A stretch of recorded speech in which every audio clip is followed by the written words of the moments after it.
What's your most important investment? In what or maybe whom did you invest? And why'd you do it?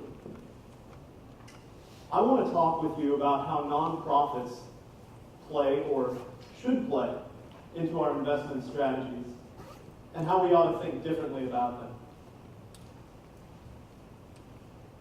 Because I think if we do it right, investments can change us from supporters to philanthropists, and from check writers to legacy builders. On July 7th, 2006, I got a panicked phone call from my best friend, Scott Sperry. I met Scott right here at Seton Catholic in my freshman year of high school. And now, on the phone, through tears, he told me that he just left a doctor's appointment where his doctor told him that his white blood cell counts were suspiciously low and that he would need to check himself into the hospital the very next morning. By Sunday afternoon, not even 48 hours after Scott's call to me, the doctor had gathered enough information to look squarely at Scott, a healthy, happy 20-year-old, and say, "You have leukemia."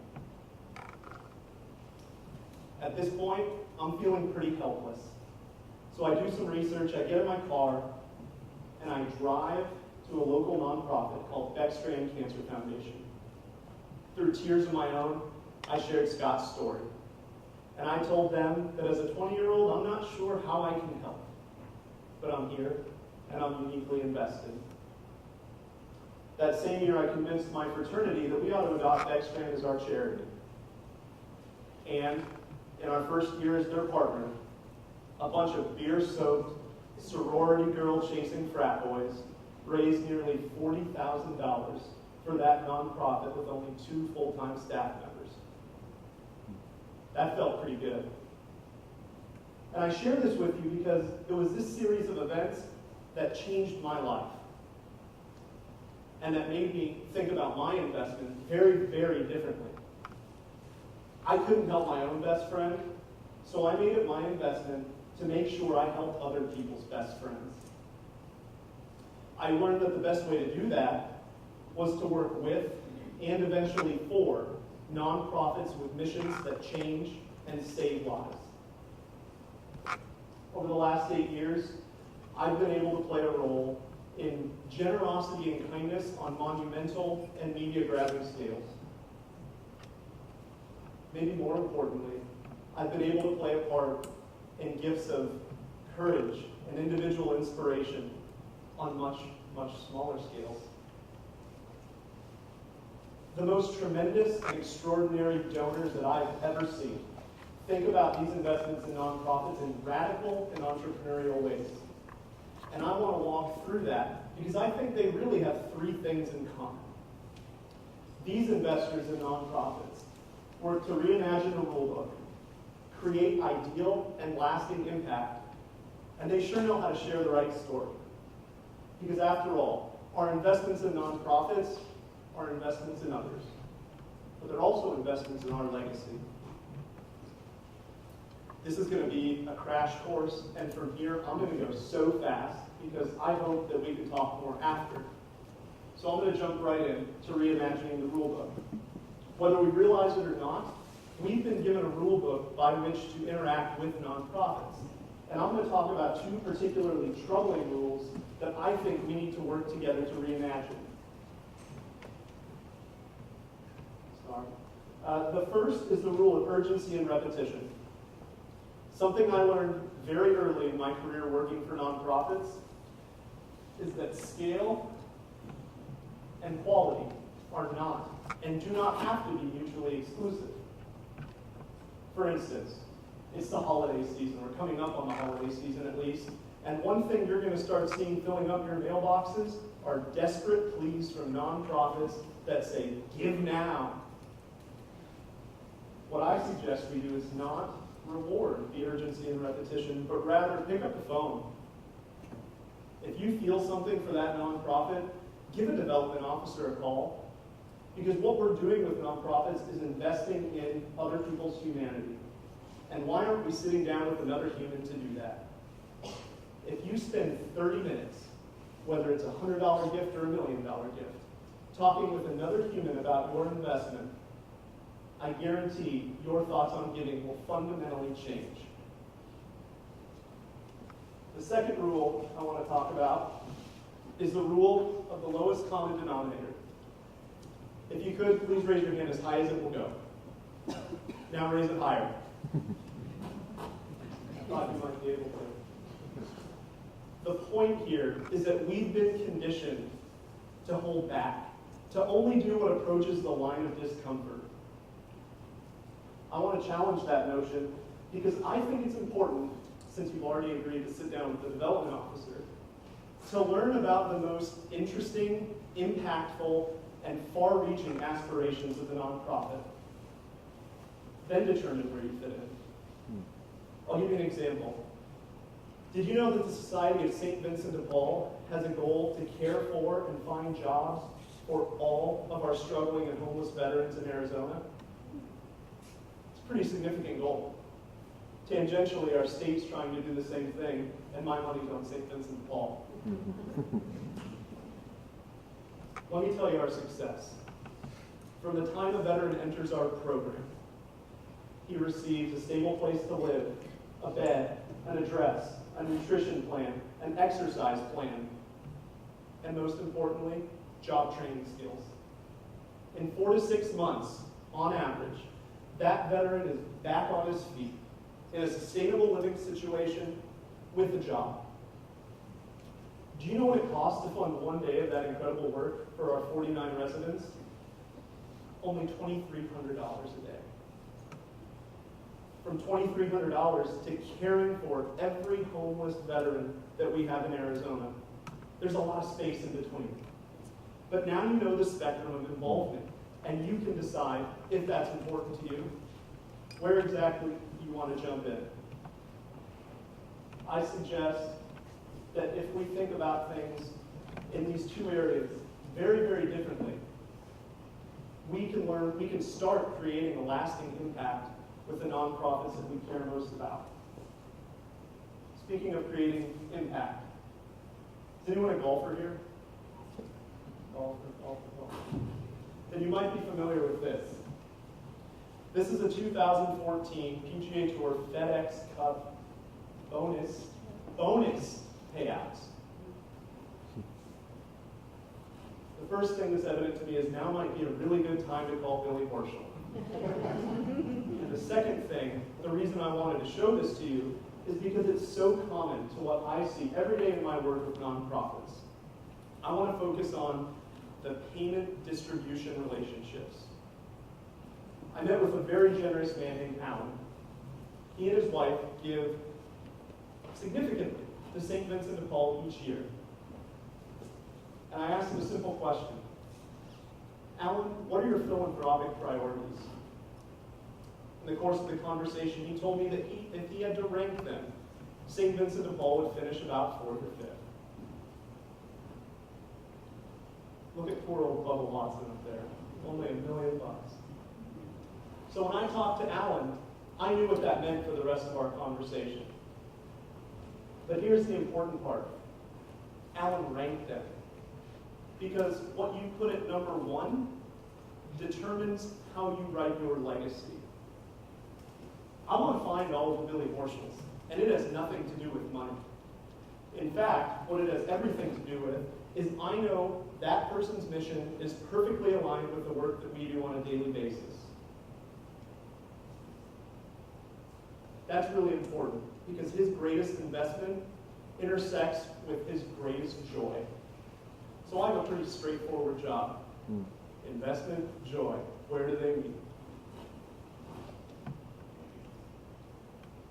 It's pretty easy to draw a correlation between Billy Horschel and financial impact.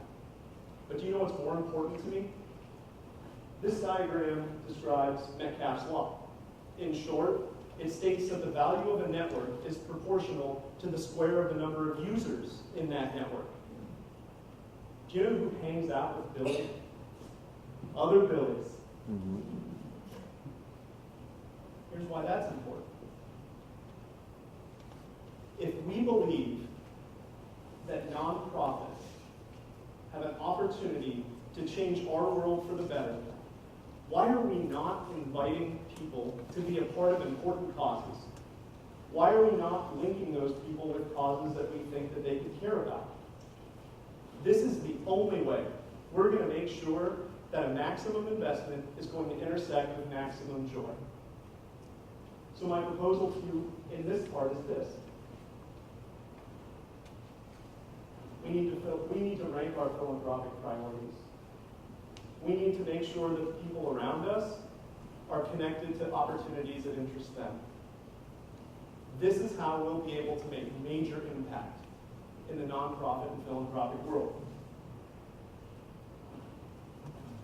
This last chart, it shows charitable giving as a measure of GDP. Notice what's changed? Not a lot. I want to be convening next year to talk about how philanthropic giving has grabbed more of the market. The only way we're going to do that is to make sure that we have the Billy effect and we bring in other Billies with us. Some people just understand how to share a great story. I think we've heard 5 of them today. The best philanthropists and supporters I've ever seen understand this principle. From 2010 to 2013, I had a great opportunity to work and live in Las Vegas at the Smith Center for the Performing Arts. And I'll always remember one couple, Curtis and Lori. When they scheduled the tour for the Smith Center, they shared with me 2 things. The first is that Lori's family had a deep and strong connection to Las Vegas. And the second was that they were interested in investing in the Smith Center to give their 18-month-old grandson a place to love and appreciate the performing arts. After that tour, Curtis and Lori made a $50,000 commitment to the Smith Center. And in the next year, in talking to Curtis, I learned that Lori's father, Mel, was one of the 3 people really credited with building the city. So we set out to do something pretty significant.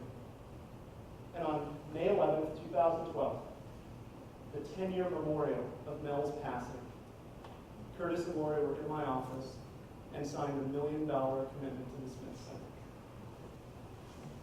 They decided right there that the plaque that memorialized their gift would read, "In memory of Mel Expert."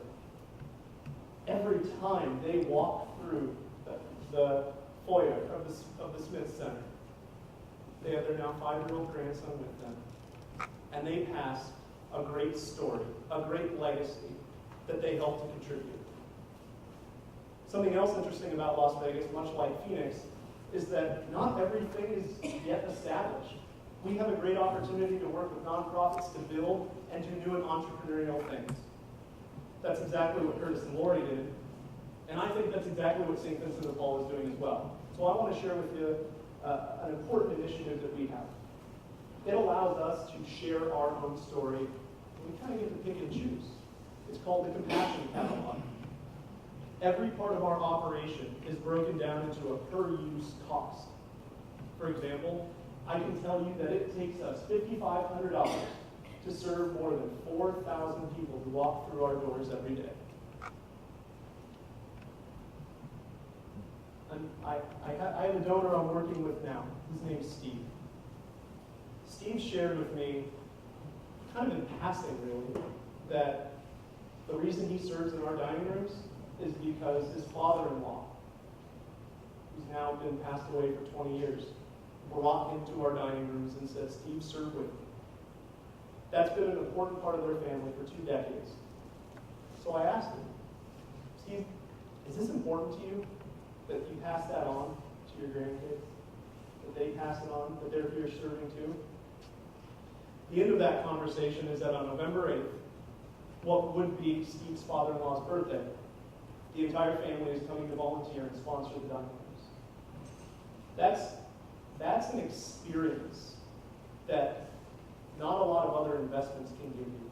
That time with your family, that opportunity to pass on legacy.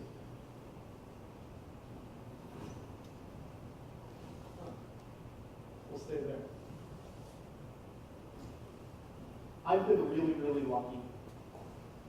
Every day of my career, I've been able to work with extraordinary donors and help them create legacies. We've helped someone's best friend go to college on scholarship. We've helped someone's best friend be inspired by the arts. And hopefully at St. Vincent de Paul, we're helping someone's best friend to get back on his feet. This is my investment, and it is so important to me because 9 years ago, a lot of people helped my best friend. I want to share one more picture with you. This is just from 6 weeks ago. That's me in the black jacket, my beautiful wife Rachel next to me, and I'm holding our newborn son. The priest, it's Father Scott's parish.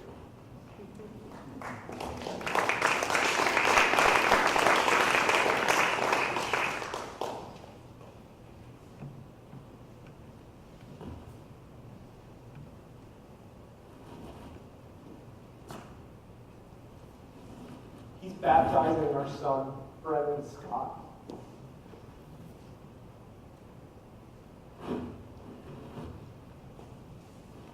You don't have to work for a nonprofit to do it, but I certainly think working with them provides us the best opportunity to create our own legacy. We have an opportunity to create a lasting impact, to reimagine the rule book. And why wait? Just think about all the possibilities. Thanks so much.